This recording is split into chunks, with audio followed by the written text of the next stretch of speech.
Buongiorno, sono Daniele Morandi Bonacossi e insegno archeologia e storia dell'arte del vicino Oriente Antico all'Università di Udine.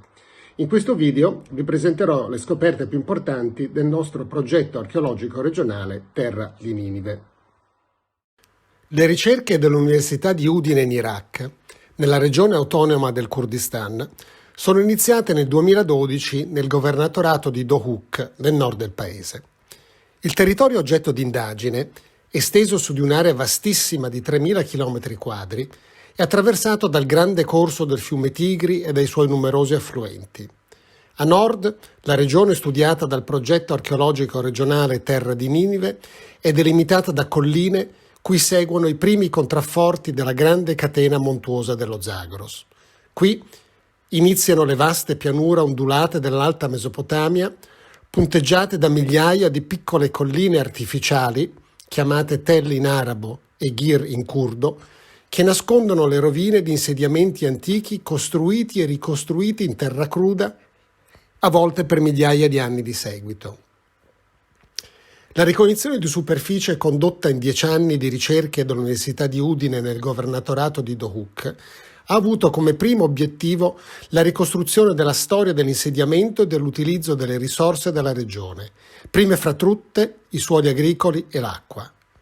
Con l'ausilio delle tecnologie più moderne, in particolare l'interpretazione di immagini satellitari della regione recentemente declassificate, è stato possibile individuare quasi 1150 siti archeologici, la gran parte dei quali fino ad oggi sconosciuti. Ciò ha consentito di tracciare la storia del popolamento della regione fra la preistoria più antica e l'epoca ottomana. La ricognizione di superficie ha permesso anche di individuare alcuni siti archeologici da esplorare mediante scavo. Uno di questi è il sito di Gir e Gomel, ubicato al centro di una fertile pianura. L'insediamento è un imponente tel di 40 metri di altezza, formato dal susseguirsi pressoché ininterrotto di abitati dalla fine del VI millennio a.C. fino ad oggi. A Gomel è stata portata alla luce parte di un palazzo della prima metà del II millennio a.C. e un'area sepolcrale caratterizzata dalla presenza di monumentali ipogei a volte in mattoni cotti con ricchi corredi. Ma le ricerche hanno anche permesso di identificare Gomel con l'antica Gagomela, il luogo dove nel 331 a.C. Alessandro Magno sconfisse definitivamente il gran re dei persiani, Dario III, per poi conquistare in una fulminea progressione le capitali dell'impero, Babilonia, Susa, Persepoli ed Ecbatana. Sul campo di battaglie di Gaugamela, forse rappresentato nel famoso mosaico della battaglia di Alessandro, rinvenuto nella Casa del Fauno a Pompei e oggi conservato al Museo Archeologico Nazionale di Napoli, nacquero l'impero macedone, esteso dalla Grecia continentale alla valle dell'Indo, e l'ellenismo. Le nostre ricerche si sono concentrate anche sull'impero assiro, il primo impero globale della storia che nell'VIII e VII secolo a.C. arrivò a estendersi fra il Golfo Persico e il Mediterraneo. Centinaia di villaggi rurali punteggiavano il territorio ubicato nell'entroterra di quella che fu l'ultima capitale dell'impero, Ninive.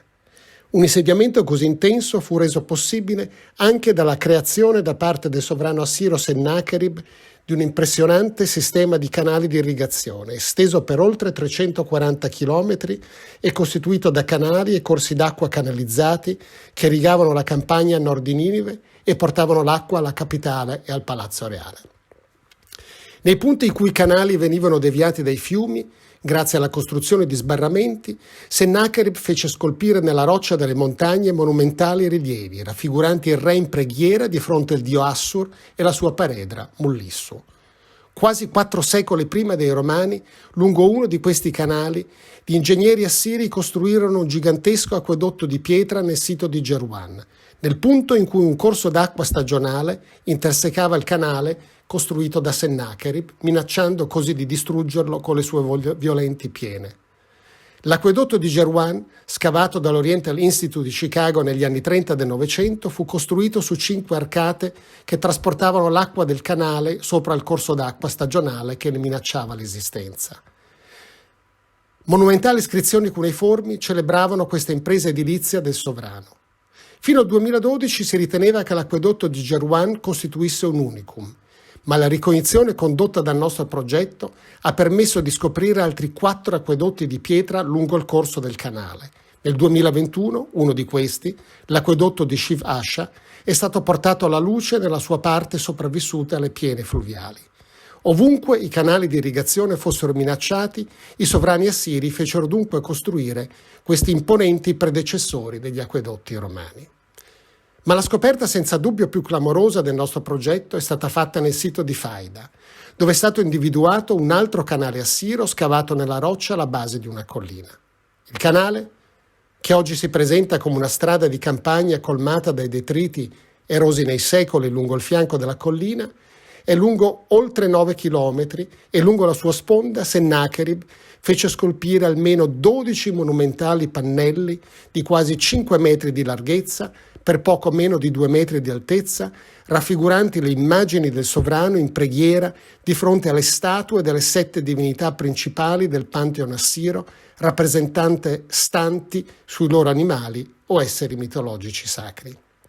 I rilievi, la presenza di 3 dei quali fu notata nel 1973 da un archeologo inglese, Julian Reed, che vide le cornici superiori dei pannelli spuntare dal riempimento del canale, sono stati rilevati con le più moderne tecnologie, fra cui la fotogrammetria e la scansione laser, che ha permesso di ottenere precisissimi modelli tridimensionali di ogni pannello. I rilievi raffigurano il re in preghiera davanti alle statue della dea dell'amore Ishtar su un leone, del dio della tempesta su un toro, il dio solare Shamash sul cavallo, il dio della sapienza Nabu sul dragone, il dio della luna Sin, la dea Mullissu in trono su un leone e il dio Assur sul dragone e sul toro, di fronte al quale Sennacherib è rappresentato in preghiera mentre impugna i simboli del potere regale. I rilievi e il canale di Faida debbono però essere costantemente protetti e monitorati. Nel 2021 la Fondazione Alif ha finanziato una serie di studi e analisi preliminari alla definizione di un progetto di restauro conservativo dei rilievi e la costruzione di opere di reggimentazione delle acque di superficie di origine carsica che proteggono i pannelli da erosione e danneggiamenti. La Fondazione Gerda Henkel ha invece sponsorizzato la costruzione di una recinzione del perimetro di quasi 3 chilometri che ha messo in sicurezza l'intero sito. Questo straordinario complesso di arte rupestre senza confronti in tutta la Mesopotamia, infatti, è seriamente minacciato dalla costruzione del moderno acquedotto. La trincea per la posa delle sue tubazioni ha letteralmente tagliato il canale e sfiorato uno dei rilievi, che è stato salvato per caso dalla distruzione. Inoltre, numerose fabbriche di blocchi di cemento assediano il sito e assieme agli scavi clandestini e al vandalismo ne mettono a repentaglio l'esistenza. Nel 2017 uno dei rilievi è stato parzialmente distrutto durante i lavori di ampliamento della stalla di una vicina fattoria, mentre nel 2019 un rilievo è stato parzialmente portato alla luce e danneggiato da scavatori clandestini. L'intero patrimonio archeologico connesso al sistema di irrigazione assiro costruito a Sennacherib è oggi a serio rischio, deve essere protetto ma anche valorizzato. A questo scopo, il progetto Terra di Ninive, in collaborazione con il CNR e con il finanziamento dell'Agenzia Italiana per la Cooperazione allo Sviluppo, ha elaborato un progetto per la creazione di un parco archeologico e per il restauro dell'acquedotto di Gerouan e dei rilievi rupestri di Faida, Kinnis e Maltai. Il video mostra i rendering che presentano i siti archeologici dopo il restauro e la creazione dei percorsi di visita che li restituiranno al turismo nazionale e internazionale nella cornice di un vasto e moderno parco archeologico che ne consentirà la protezione e fruizione in maniera sostenibile.